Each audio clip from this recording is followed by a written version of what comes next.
Good afternoon students. ਆਪਾਂ LCR circuit कर लिया उस तो बाद ਆਪਾਂ L ਤੇ C ਨੂੰ भी कनैक्ट करके देख लिया कि ਜਦੋਂ ਆਪਾਂ L इंडक्टर ਤੇ C कैपेसिटर ਨੂੰ एक दूजे ਨਾਲ कनैक्ट करते हैं तो ऑसिलेशंस प्रोड्यूस होंदियां ने, ठीक है, क्योंकि दोनों एनर्जी स्टोर करते हैं, ठीक है। बट जो रेजिस्टेंस है कोई एनर्जी स्टोर नहीं करता, ठीक है। हुण आपां किहड़ा कॉम्बीनेशन करांगे अज LR, मतलब इंडक्टर ते रजिस्टर नूं आपां की कीता होया जोड़िया होया ते आपां उहदे अकॉर्डिंग आपां उहदा करांगे अज। सो ये है तुहाडे कोल एक इंडक्टर है, ਉਹਦੇ ਨਾਲ ਤੁਸੀਂ एक रजिस्टर कनैक्ट करता और उन्होंने ऑल्टरनेटिंग वोल्टेज जी अप्लाई करती। V is equal to V0 sine omega T, जिदे करके वो चो करंट फ्लो करेगा I, ठीक है। ये हो गया L, ये हो गया R। करंट की डायरैक्शन इधर में सेम, वो अकॉर्डिंग I इधर में है तो VR भी इधर में होएगा, ठीक है। बट जोड़ा इंडक्टर है वो करंट पिछे चलता है, इस करके करंट की डायरैक्शन ए वाली होएगी और VL की ए वाली होएगी। उन्होंने दोनों फेस डिफरेंस कितना होएगा 90 डिग्री, ठीक है। So potential across inductor,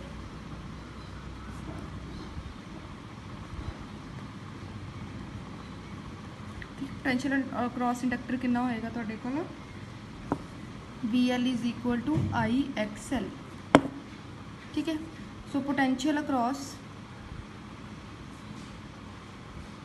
register के अक्रॉस पोटेंशियल कितना होएगा VR is equal to IR, ठीक है। हुण आपां इन्हां दोनों की कंबाइंड जिहड़ी आ फेजर डायग्राम बना लैंदे आ, ठीक है।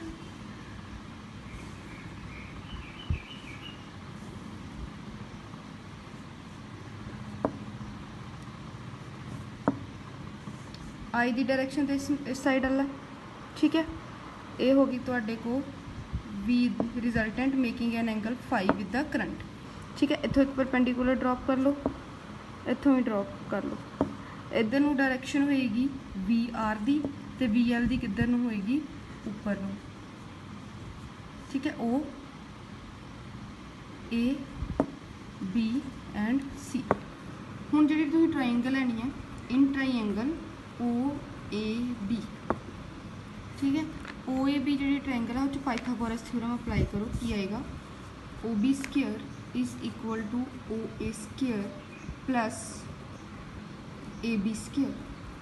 OB वालों की है V, OA वालों की है VR, AB वालों की है जो OC वालों है।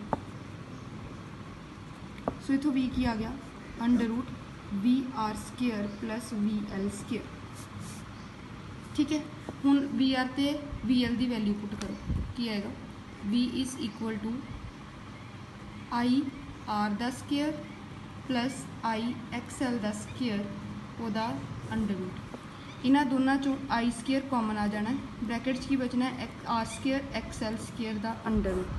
I जी I स्क्वेयर अंदर बाहर आके की हो जाएगा I under root R square plus XL दा स्क्वेयर, ठीक है। सो I नूं इधर लै जाओ, V upon I is equal to under root R square plus XL square. इत्थे आपां V अपॉन I नूं की पुट करांगे ZLR। ZLR की है इंपीडेंस ऑफ LR सर्किट, ठीक है।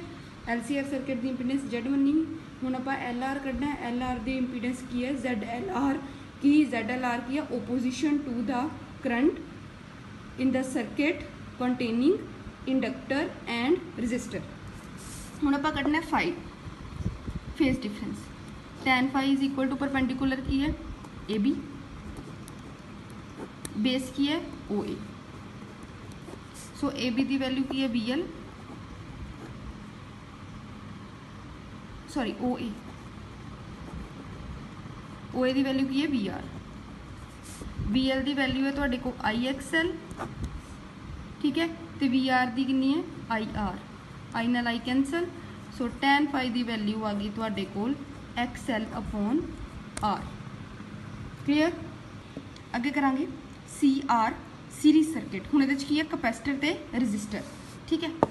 हुण इहदे विच आपां करांगे पहलों कैपेसिटर लगा लिया, फिर लगा रहा रजिस्टर और इन्हां दोनों नूं ऑल्टरनेटिंग ई जी वोल्टेज आ वो अप्लाई करती V is equal to V not sine omega t और वो चो करंट फ्लो कर रहा है I सॉरी ठीक है। ये हो गया C, ये हो गया R।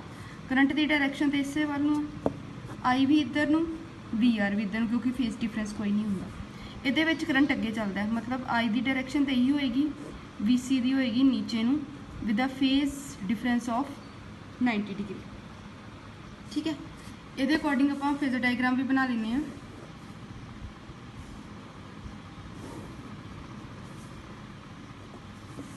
ठीक है, जोड़ा आ आई की डायरैक्शन इस वाल नूं, ठीक है।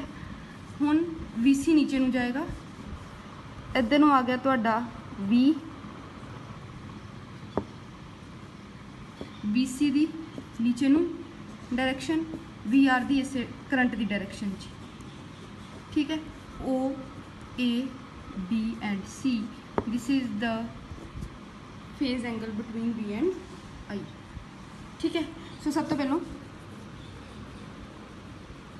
पोटेंशियल अक्रॉस C, कैपेसिटर के अक्रॉस पोटेंशियल कितना आएगा, VC is equal to IXC। R के अक्रॉस पोटेंशियल कितना आएगा, VR is equal to IR।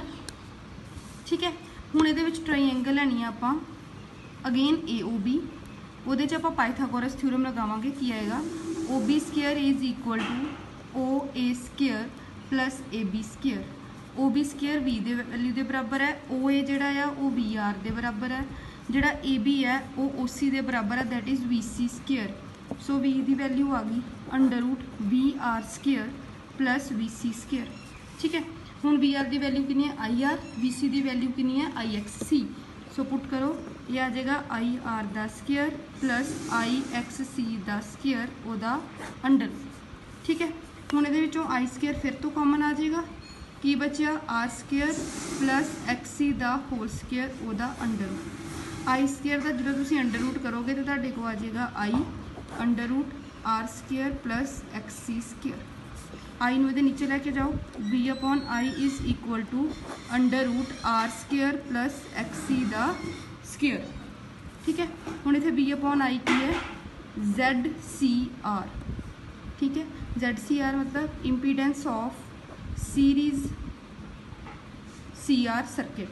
So ZCR के बराबर आ गया under root R square plus XC का स्केयर। ठीक है, हुण आपां कढना आ tan फाई। tan फाई के वैल्यू बराबर आएगी perpendicular AB upon OA। AB की वैल्यू कितनी है VC। ठीक है, तो OA की वैल्यू कितनी है VR।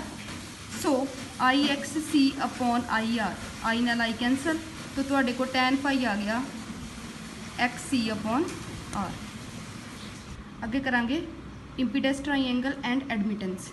जिहड़ा LCR सीरीज सर्किट सी उहदे च Z की वैल्यू कितनी कीती सी आपां इंपीडेंस की, Z is equal to under root R square plus XL minus XC का होल स्केयर, ये कितना सीगा।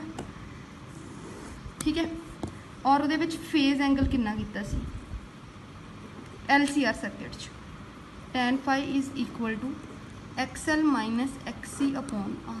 ये कितना सी आ वाली चीज़ में पाइथागोरस थ्योरम नाल कंपेयर कर सकते हो तुसीं, H is equal to under root base square plus perpendicular square. ठीक है, हुण देखो ਇਹਦਾ मतलब यह कि हो गया Z हाइपोटेन्यूस हो गया, तो आ दो एक ट्राईएंगल दी साइड हो गई। ठीक है, तो भी साइड्स हो गई। ਇਹਦਾ मतलब ये है कि ਜਿਹੜੀ आ इंपीडेंस आ ਉਹਨੂੰ इन द फॉर्म ऑफ अगर आप पाइथागोरस थ्योरम च चेंज कर लीए, ठीक है, तो उन्होंने आप एक ट्राईएंगल की फॉर्म च बना सकते हैं, जिन्होंने आप बोलते हैं impedance triangle. किद्दां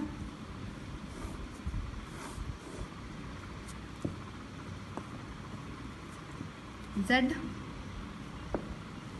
phase angle phi, इधर नूं आ जाएगा तुहाडे को R और ऊपर आ जाएगा XL माइनस XC का, सॉरी XL माइनस XC। ये तुहाडे को बन गई इंपीडेंस ट्राईएंगल LCR सर्किट की। ठीक है, CR की भी बना सकते हो, वो किद्दां बनेगी,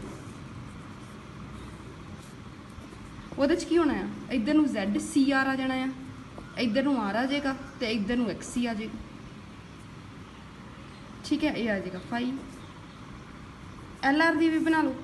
एल आर दी किद्दां बनाओगे?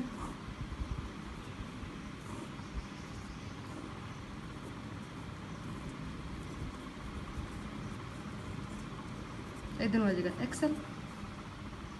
ठीक है, ये इंपीडेंस ट्रायंगल मतलब कोई भी जी इंपीडेंस होंगी है अगर आप पाइथागोरस थ्योरम चेंज कर ली, क्योंकि पाइथागोरस थ्योरम अप्लाई करके आती है, तो वो जड़ियाँ ने 3 साइड्स बन जांदियां ने एक ट्रायंगल दियाँ, और उस ट्रायंगल नूं बोलते हैं आप इंपीडेंस ट्रायंगल। ठीक है, नैक्सट है कि एडमिटेंस। एडमिटेंस होंदी है इंपीडेंस का रेसिप्रोकल। इंपीडेंस का मतलब होंदा है करंट नूं रोकना, तो एडमिटेंस का मतलब होंदा है करंट नूं एडमिट करना, भी करंट पास हो जाए। सो जिहड़ा एडमिटेंस आ that is the reciprocal of impedance. ठीक है, सो इंपीडेंस के यूनिट्स होंदे ने ओम्स, क्योंकि ये रजिस्टेंस आ, तो एडमिटेंस के की आएंगे ओम इनवर्स, महो या फिर साइमन।